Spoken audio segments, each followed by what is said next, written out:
नमस्कार दोस्तों, आप सभी का जेपीए कोचिंग सेंटर में स्वागत है। आज की क्लास पुरातात्विक स्रोत पे आधारित है, जो आज इसकी लास्ट लेक्चर ली जा रही है। तो चलिए अब हम अपनी क्लास की तरफ चलते हैं। क्वेश्चन फर्स्ट है, एलोरा की गुफाएं किस धर्म से संबंधित हैं? आंसर है ऑप्शन बी, उपरोक्त सभी से संबंधित जो हैं एलोरा की गुफाएं हैं, बौद्ध, हिंदू और जैन सभी ये वहां पे मिलते हैं।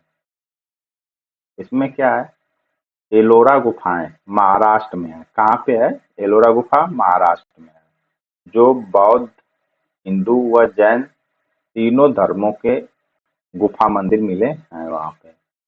कैलाश मंदिर जो है हिंदू धर्म से संबंधित है। बौद्ध विहार बौद्ध धर्म से, जैन गुफा जैन धर्म से संबंधित है, यहाँ प्रमुख है। यह धार्मिक सहिष्णुता का प्रतीक है। एलोरा गुफा क्या है? धार्मिक सहिष्णुता का क्या है? प्रतीक माना जाता है। उदयगिरी गुफा किस गुप्त शासक से संबंधित है?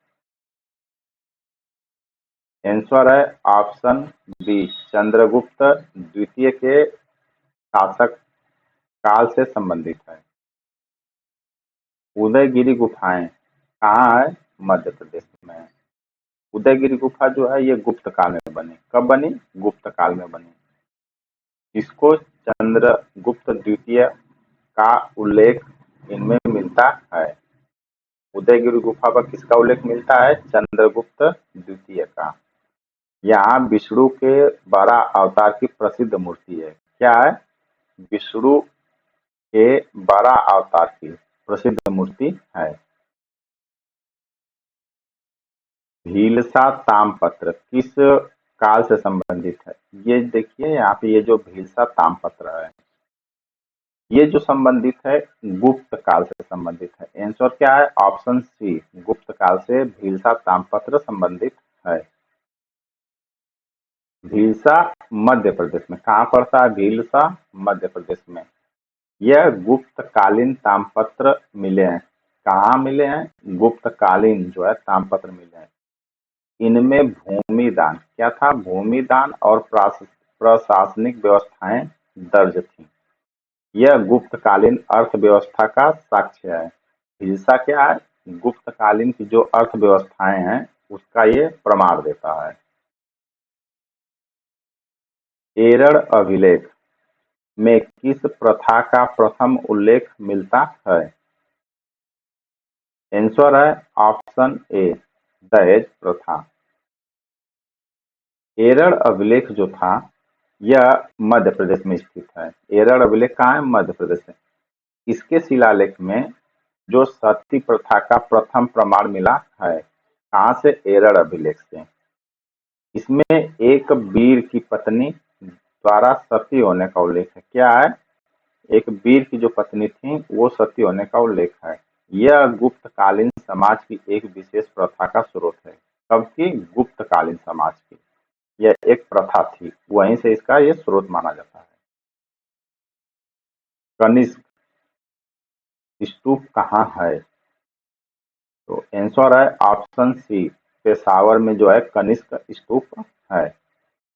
कनिष्क ने पेशावर में, कहाँ पे? पेशावर में विशाल स्तूप बनाए। यह कुषाण कालीन बौद्ध स्थापत्य का प्रमुख उदाहरण है।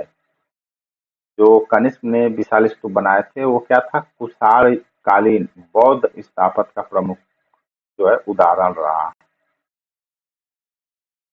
सारनाथ का सिंह स्तंभ किस कला का उदाहरण है? आंसर है ऑप्शन बी, मौर्य कला का जो है यह अच्छा उदाहरण माना जाता है। सारनाथ का सिंह स्तंभ जो है किसने बनवाया? अशोक द्वारा बनवाया गया। यह भारत का राष्ट्रीय प्रतीक भी है। इसमें शिल्प कला की उत्कृष्टता दिखाती है। क्या दिखाती है? मौर्यकालीन शिल्पकला की उत्कृष्टता दिखाती है। मुद्रा राक्षस नामक ग्रंथ किस काल का स्रोत है? तो आंसर है ऑप्शन ए, यह जो है मुद्रा राक्षस मौर्य काल का स्रोत माना जाता है या है। इसमें क्या है, विशाखा दत्त द्वारा रचित मुद्रा राक्षस एक नाटक है। मुद्रा राक्षस क्या है, यह एक नाटक है। किसने लिखा? ये विशाखा दत्त जो है इसके रचयिता हैं। इसमें चंद्रगुप्त मौर्य और चाणक्य का वर्णन है। विशाखा दत्त जो मुद्रा राक्षस नाटक लिखा गया, किनका वर्णन किया गया? इसमें चंद्रगुप्त मौर्य और चाणक्य का वर्णन किया गया है। यह जो है मौर्यकालीन राजनीतिक स्थिति का साहित्यिक स्रोत है। क्या है? मौर्यकालीन में जो राजनीतिक स्थिति हुआ करती थी उसका ये साहित्यिक स्रोत है। अशोक का लघु शिलालेख किस नाम से प्रसिद्ध है? आंसर है ऑप्शन ए, भाब्रू शिलालेख। अशोक का जो भाब्रू शिलालेख है ये सबसे छोटा शिलालेख है। भाब्रू शिलालेख को अशोक का लघु शिलालेख या सबसे छोटा शिलालेख कहा जाता है। इसमें बुद्ध धर्म और संघ की प्रशंसा की गई है। क्या की गई है? भाब्रू शिलालेख में जो है बुद्ध धर्म और संघ की जो है प्रशंसा यानी उनकी अच्छाई बताई गई है। यह अशोक की धार्मिक नीति का विशेष स्रोत है। क्या है? अशोक के धार्मिक नीति का विशेष स्रोत माना जाता है। गिरनार शिलालेख किस भाषा में है? आंसर है ऑप्शन ए, प्राकृतिक भाषा में जो है गिरनार शिलालेख की भाषा है। इसमें है गिरनार शिलालेख जो है अशोक द्वारा अंकित कराया गया था। यह प्राकृतिक भाषा व ब्राह्मी लिपि दोनों में है। इसमें अशोक की धर्म नीति का विवरण है। क्या है? अशोक के जो है धर्म नीति का विवरण बताया गया या स्रोत है। अमरावती स्तूप किस नदी के किनारे स्थित है?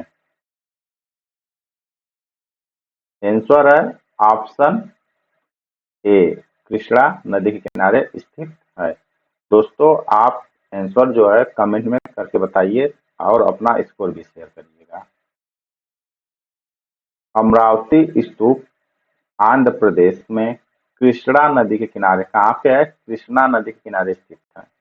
यह सातवाहन कालीन बौद्ध स्थापत्य का उदाहरण है। क्या है? सातकालीन वाहन जो थे ये बौद्ध स्थापत्य का एक अच्छा उदाहरण है। इसकी मूर्तिकला अत्यंत उत्कृष्ट थी। क्या थी? मूर्तिकला जो क्या थी? अत्यंत उत्कृष्ट थी। नासिक अभिलेख किसने खुदवाया था? आंसर है ऑप्शन बी, गौतमी बलश्री ने जो है नासिक अभिलेख खुदवाया था। नासिक गुफाओं में सातवाहन शासक गौतमी पुत्र सातकर्णी की माता जो थी गौतम बलश्री का अभिलेख है। इसमें गौतमी पुत्र की वीरता व उपलब्धि का वर्णन है। क्या है? नासिक गुफाओं में किसका वर्णन है? गौतमी पुत्र की वीरता का और उपलब्धियों का वर्णन है। यह सातवाहन कालीन राजनीतिक इतिहास का महत्वपूर्ण स्रोत है। क्या सातवाहन कालीन का जो है राजनीतिक इतिहास का सबसे अच्छा स्रोत है नासिक गुफा। सोपारा शिलालेख किस शासक द्वारा खुदवाया गया? आंसर है ऑप्शन ए, अशोक द्वारा जो है सोपारा शिलालेख खुदवाया गया। सोपारा जो है महाराष्ट्र में पड़ता है। कहाँ पे? महाराष्ट्र में पड़ता है। सोपारा का शिलालेख जो है अशोक द्वारा अंकित किया गया था। इसमें धर्म प्रचार और प्रशासनिक आदेशों का उल्लेख है। सोपारा शिलालेख में क्या है? धर्म प्रचार और प्रशासनिक आदेशों का उल्लेख है। यह पश्चिम भारत में अशोक के शासन का प्रमाण है। क्या है? पश्चिम भारत में जब अशोक शासन कर रहे थे तो उस समय का यह प्रमाण है। धनदेव शिलालेख किस स्थान से प्राप्त हुआ? आंसर है ऑप्शन सी, कौशाम्बी से जो है धनदेव शिलालेख प्राप्त हुआ। धनदेव शिलालेख जो है कौशाम्बी से प्राप्त हुआ है। इसमें उत्तरा पाठशाला का उल्लेख है। किसका उल्लेख है? उत्तरा पाठशाला का उल्लेख है। यह गुप्तकालीन शिक्षा का महत्वपूर्ण स्रोत है। क्या है? गुप्तकालीन शिक्षा का एक अच्छा स्रोत है। मोसोलस स्तंभ। क्या है? मोसोलस स्तंभ किस विदेशी से संबंधित है? आंसर है ऑप्शन सी, हेलियोडोरस से जो है मोसोलस स्तंभ संबंधित है। इसमें हेलियोडोरस यूनानी दूत था। क्या था? यह एक यूनानी दूत था जिसने बेस नगर, जो अब विदिशा के नाम से जाना जाता है, में स्तंभ बनवाया। यह वैष्णव धर्म का अनुयायी था। किसका धर्म का? वैष्णव धर्म का अनुयायी था। कौन? हेलियोडोरस। इसे गरुड़ स्तंभ भी कहा जाता है। क्या कहा जाता है? गरुड़ स्तंभ भी कहा जाता है। बड़ौदा ताम्रपत्र किस काल का है? आंसर है ऑप्शन बी, गुप्त काल का जो है बड़ौदा ताम्रपत्र है। बड़ौदा कहाँ पड़ता है? ये गुजरात में पड़ता है। बड़ौदा से गुप्तकालीन, क्या है? गुप्तकालीन ताम्रपत्र मिले हैं। इसमें भूमि दान और प्रशासनिक व्यवस्था आपको पहले दिखाया गया है का उल्लेख। यह गुप्तकालीन व्यवस्था का महत्वपूर्ण प्रमाण है। तो पारा में अशोक के कितने शिलालेख प्राप्त हुए हैं? आंसर है ऑप्शन सी, 14 शिलालेख जो है अशोक के सोपारा से मिले हैं।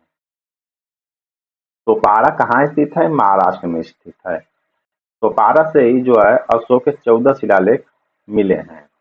ये धर्म प्रचार और शासन नीति से संबंधित है। किससे संबंधित है? धर्म प्रचार और शासन नीति से संबंधित है। यह पश्चिम भारत में अशोक के शासन का प्रमाण भी है। सिकंदर का भारत अभियान किस पुरातात्विक स्रोत से प्रमाणित होता है? आंसर है ऑप्शन बी, ग्रीक ग्रंथ से जो है इसका स्रोत प्रमाणित होता है। इसमें क्या? सिकंदर के भारत आक्रमण का उल्लेख ग्रीक लेखकों जो है एरियन, स्ट्रैबो, डायोडोरस के ग्रंथों से मिलता है। इसके ग्रीक लेखकों के ग्रंथ जो है ग्रंथों से मिला है। ये विदेशी साहित्यिक स्रोत भारतीय इतिहास के पूरक हैं। क्या है? ये भारतीय इतिहास के क्या रहे हैं? पूरक रहे हैं। तक्षशिला विश्वविद्यालय का उल्लेख किस स्रोत से मिलता है? आंसर है ऑप्शन ए, जातक माला स्रोत से जो है तक्षशिला विश्वविद्यालय का उल्लेख मिलता है। इसमें जो है जातक कथाओं में तक्षशिला विश्वविद्यालय का उल्लेख मिला। तक्षशिला कहाँ से? जातक कथाओं में जो है इसका उल्लेख मिलता है। यह बौद्ध शिक्षा का प्रमुख केंद्र है। क्या है? बौद्ध शिक्षा का एक अच्छा केंद्र माना जाता है।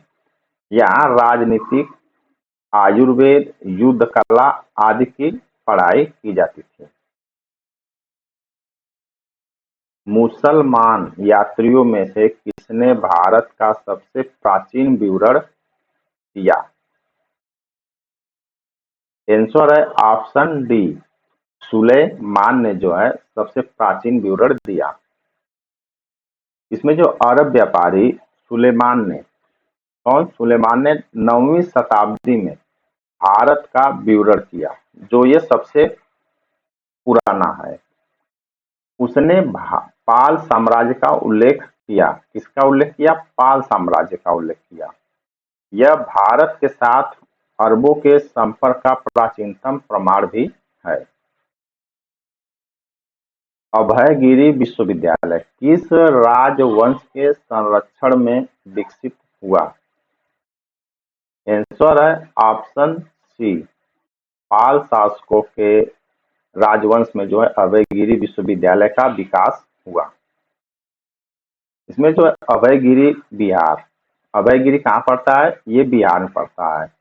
अभयगिरी विश्वविद्यालय जो है पाल शासकों के संरक्षण में प्रसिद्ध बौद्ध विश्वविद्यालय बना था। पाल शासनकाल में नालंदा और विक्रमशिला भी काफी फले फूले थे। ये रहा आपका जो है अभयगिरी विश्वविद्यालय। इस तरह से दोस्तों आज की क्लास संपन्न हुई। चैनल को लाइक, सब्सक्राइब तथा शेयर करें। धन्यवाद।